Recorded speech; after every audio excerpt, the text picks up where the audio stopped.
Okay, so what we want to do with section 9 here is we want to graph inequalities. And we know it's an inequality because right here we don't have an equal sign, we have a greater than sign. And the best way to do this is to just tips and tricks, different ways that you want to use to graph your equation. I like to go for the old x-coordinate of the vertex, which is equal to the opposite of b over 2a. So what I'm going to do here is I'm just going to take the opposite of b over 2 times a and get my x-coordinate to be -3/2. So at -3/2, I'm going to have an x-coordinate somewhere on this line, and I'll just mark it off here. Somewhere on this line. I don't know where, and I know it's going to open up. So the next thing that I'm going to do is take this 3/2, and if I know what the x-coordinate of the vertex is, I can plug it back into my original equation and get the y-coordinate of the vertex. So this would be y equals, I know it's equals instead of less than, or greater than, but that's okay. And then something squared plus 3 times something minus 4. And what I do is I take my -3/2 and put it in like this. And then just do your math. So this is going to be 9/4 plus 9/2 minus 4. And if you want to punch this into your calculator and check it out, you can. Or if you just want to work it out by hand, but you're going to have 9/4 plus 18/4 minus 16/4. This is what it would look like. And when you put all of that together, you're going to have 11/4.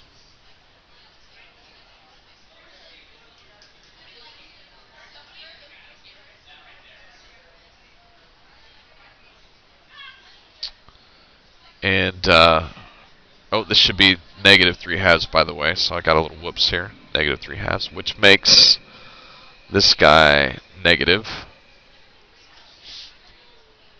which will change our final answer here. So -9 minus 16 is -25/4, which is almost but not quite 6. So that's down here, or just one step over 6. One step over 6. So here's my vertex. And I can graph, you know, if I put 0 in to get a point, so basically I'm just graphing, and when I put 0 in, I get -4 as another point. Well, use your symmetry, and I would have -4 here. And then we're going to graph it with a dotted line. And we graph it with a dotted line because we're just greater than only. We're not greater than or equal to. So we would have a graph that looks like this. Alright, so there's my parabola, dotted line. And then we want to shade. Well, how do you pick that? Choose a point, and the easiest point in the world to choose is 0, 0. And if I use the point 0, 0, then I can check it in my function, and if I get a true statement, it's shaded, and if I get a false statement, it isn't. So here's the question. Is 0 greater than -4? And the answer is yes. It always will be. So then we shade inside our derivative, since it's a true statement. And that's how you do these guys. So you're back to graphing quadratics, which you should be able to do. And it might take a little work to get it set up, but you can do that. And then just pick that point in the middle and shade where you have a true inequality. Finish this problem. Alright, so what we're going to do is graph a system now. And this system, they give us two different equations. This guy is the easiest one to graph right off the bat because we know the y-intercept is 4. And we know that it's the regular x-squared parabola opening down. So it's going to look something like this. And then, and also, all the points are included. So here we go.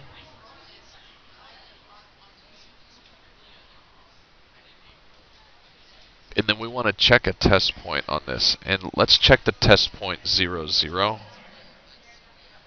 When x is 0 and y is 0. So is 0 less than or equal to negative 0 squared plus 4? And if that's going to be true, we highlight that area. Well, it turns out that it is.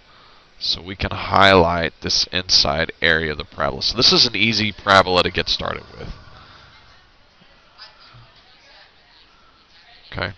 The next thing that we want to do is graph this guy over here.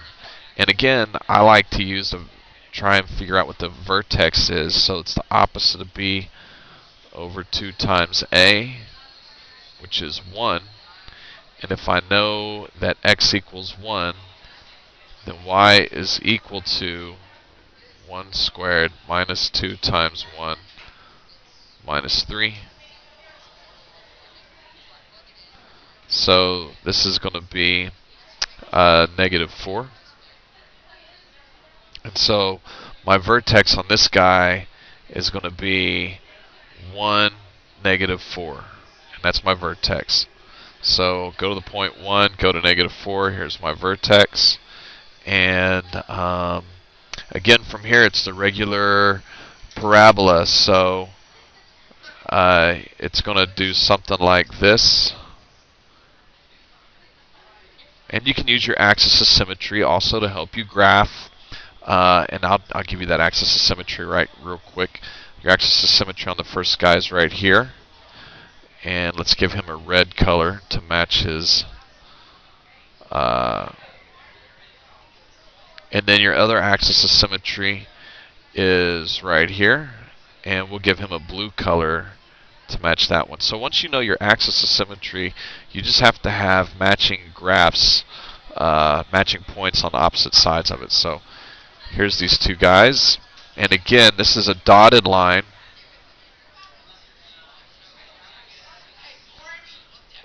And it's a dotted line because we aren't equal to. So it looks like this. And then again, test the point 0, 0.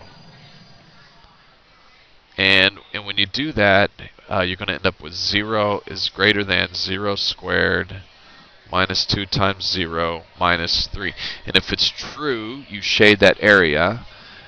And if it isn't, you shade where it is true. So is 0 greater than negative 3? The answer is yes. So we're going to shade above that. And this place where we turn red, that is our solution for this problem. And so when you're looking at a system, you want to look at the overlap, and that's that red part in the middle. So that's where the solution is. And so on this guy, it's really not that different from what we did on the first problem. Now you're just doing two of them. Okay, so what we want to do on this problem is solve this a quadratic equation by making a table. And, you know, when you do that, what you're going to end up doing is solving your quadratic equation for x. And once you get that done, you're going to just fill in the points of the table and check some points out and see what happens. And so it's not too bad of a process. It's fairly user friendly. And let's just take a look. So first things first, let's subtract 6 from both sides. And when you subtract 6, you kind of get you get a new problem. And what you're going to end up with here is x squared plus x minus 6 is less than or equal to 0. Okay, and so we can just make a table of values, and you know, I don't know, one of the things that maybe you should think about doing to help you narrow down your table of values is see if this thing will factor. And it's going to factor to x minus 3x plus 2, and so we need to make sure that we include the points 3 and 2 in our table somewhere. So What I'm going to do is I'm going to go with x here, and I'm going to go with x squared plus x minus 6 here. So whatever I choose for my x, I'll put into the bottom. And let's just do this. Let's just go negative 5, negative 4, negative 3, negative 2, negative 1, 0, 1, 2, 3. Let's just go with these guys 4. And the 2 points that we're really going to be interested in right here, negative 3 and positive 2. We're really going to be interested in what's going on at these 2 points. So what you're going to do is just substitute in your negative 5. So negative 5 squared plus negative 5 minus 6. What do you get when you do that? You get 14. And then substitute in the same thing on negative 4. So negative 4 squared plus negative 4 minus 6. And what are you going to get? You get 6. And then do the same thing for 3. Well, guess what? At 3, you're going to get 0. And then put in negative 2. So when you substitute in negative 2, you're going to get negative 4. Substitute in negative 1, you get negative 6. Substitute in 0, you get negative 6. Substitute in 1, you get negative 4. Substitute in 2, you get 0. And then substitute in 3, you get 6. And then if we go all the way out to 4, we'll just go one more 14. So, you know, it looks like the vertex is somewhere in here, okay? Just saying. So what we want to know is we want to know where is this graph less than or equal to 0. Less than or equal to 0. And it occurs where you are less than or equal to 0, which is right here on this part of your table. Okay? And use your x-intercepts to figure that out, because your x-intercepts are going to help you determine where you're going to be above the y-axis in positive or below the y-axis in negative. So if we were to write this guy out as an inequality, we would say the solution for this guy occurs from negative 3, which is less than or equal to x, which is less than or equal to 2.